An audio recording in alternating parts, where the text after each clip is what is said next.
Well, it's a fine Wednesday evening at Arrington Vineyards, and I'm sitting here with the founder of Cigar Smoking Vets 2, Matt. How are you doing? I'm doing all right. How you doing? Very well, thanks. I thought it would be appropriate for your viewers to know just a little bit about you, what makes you tick, My heart. and what makes you enjoy your cigars. Namely the flavor.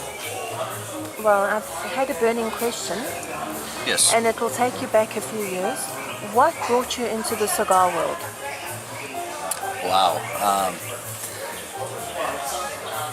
That would probably be back in 2004. I was in Iraq, and we were allowed to get a certain stick that we're not allowed to have legally here in the States. But I didn't really know much about storage and all that, so in the desert it was pretty much one big fat dried out unfiltered cigarette. So when I came home and started hearing about all these different cigar companies, then that's when I took the time to really research and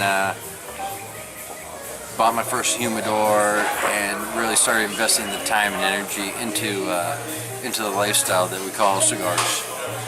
And can you recall at all what your first cigar was?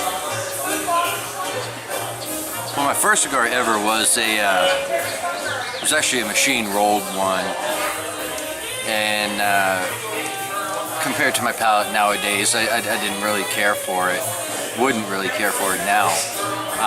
But as far as premium cigars, which is what we started reviewing on the original Cigar Smoking Vets, it was the CAO MX2. I never reviewed it, but that was the first one I had. It was gifted to me by a friend of a friend who heard that I was into cigars, and that was the first one that I had. Wonderful. And did the desire to smoke kick off from there, or was it a gradual introduction into cigars? I wouldn't say it was really any kind of desire. It was just an interest. I wanted to broaden my horizons. Because when it comes to this lifestyle that we call of enjoying cigars, you get everybody from every different walk of life, every different color, job, lifestyle. So I wouldn't really say it was as a desire as much it was just trying to broaden my own horizons. And how do you feel about cigars so many years down the line? I love them. It's a great way to meet new people, to network, and just to socialize about anything that you have in common with somebody else. Whether it's the stick alone or everybody around you, it's all just a very beautiful thing, and I wouldn't trade it for the world. And probably a little bit more difficult to answer. What was a highlight where a cigar played an important role in your life? Back in Iraq, we always had a cigar when we came back home, if you want to call it a home, back inside the wire,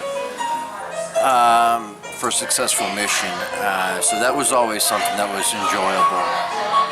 As far as being back here in the States, meeting various people from Jonathan Drew of Drew Estate to Ricky Rodriguez of the Master Blender of CAO and General Cigars, Willie Herrera, meeting various local reps for each cigar company is always a pleasure. It's always a highlight for me. It's almost like children going back to school, catching up with old friends. Oh, goody, goody, and that's the way it is for me. Now, if you ask some of those that I named, they may be thinking, "Oh no, not Matt again." But for me, it's like being reunited with friends. Like tonight, we've got the local rep of Drew Estates, Mr. Kyle Davis, is going to be here. He's actually over at the table right now from Franklin Cigars, setting everything up, getting the spread of Drew Estate cigars. there they are. That's Drew Estate setting up for an evening of absolute smoking pleasure. Going back to the Matt now. Oh. Hi, how you doing? Hold on for a second. Sure. Okay, hi, I'm back. What are you smoking this evening? This evening I've got a Undercrown Shade. It was in Robusto when I started it, but I'm about halfway through it now. And what is it doing for you tonight, sir? Much with any cigar, it's helping me relax, so. Wonderful. I've got my little cup of wine. Let's not forget I'm going through this whole bugger tonight, man. I swear, Ossifer, I'm not as think as drunk as I am. Matt, anything you'd like to tell a novice veteran as they enter into the cigar world? Don't let ring size or shade of cigar fool you. There's a big misconception, the darker the stronger. That's not necessarily the case. Don't let anybody say, oh, well, you're just beginning, so you got to develop your own palate. Find out what tastes you like, what body, what shape, and what size of cigar that you want. Taking in the most glorious scenes of Arrington and its surroundings. What a wonderful place to come and enjoy jazz, a mixture of different types of people, different flavored cigars, and we're back with Matt. Hi. Stop doing that. You're catching up on me, sneaking up on me. Matt, I know it's not an easy question to answer, but because of your palate, would you say you have a favorite? No, that's actually one question that no matter how many times I'm asked, I refuse to answer, because each cigar has its own positive aspects. Each cigar has, maybe not each cigar, but a lot of cigars have their own weaknesses or their own negativities. And to ask a favorite cigar would be a lot like asking who your favorite child is. If you have 3 or 4 children, is that really fair to your children? I don't have a favorite cigar. My favorite cigar, to be all honesty, would be the one that I'm able to share with people. Oh wow, that's wonderful.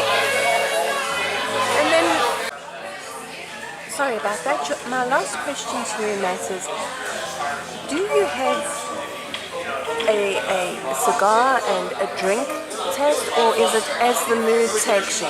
As the mood takes me, really. If I really want to party, I'll go with a full plus body cigar. And the stronger the cigar, I'll go with a whiskey or a bourbon or a scotch. If I'm kicking back at home, maybe a mild to medium cigar with a beer, or kick back with a lot more than this little cup of wine. Is there a cigar that you'd love to have in your humidor that you haven't been able to put your hands on yet? Why, is anybody offering? Oh no. Gosh, I'm trying to think of what I have in the humidor right now. I'd probably want to go a lot more with more CAOs, some more Alec Bradleys, like the Black Market line. I've got a few filthy hooligans in there right now, Alec Bradley Maxes, but with this year's IPCPR coming up, and so many are going to be expanding their lines despite the FUDA regulations. That's right, FDA, I said go fuck yourself. I'm looking forward to seeing what's presented at this year's trade show. And I can't wait to get those in my humidor. Perdomo, always a good smoke. Very much love Perdomos.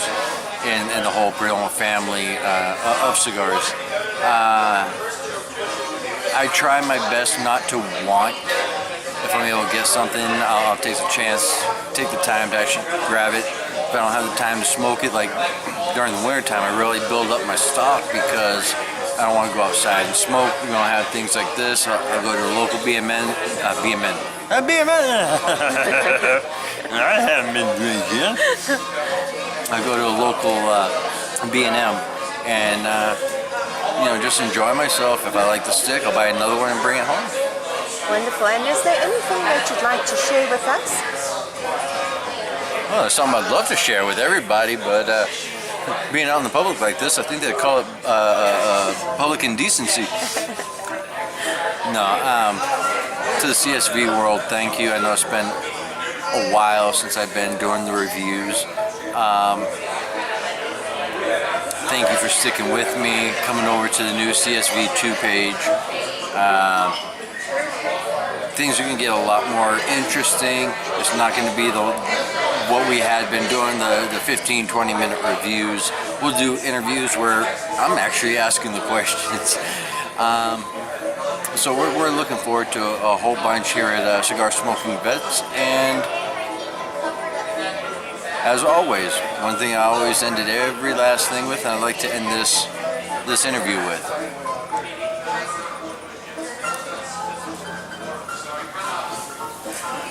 Happy smoking.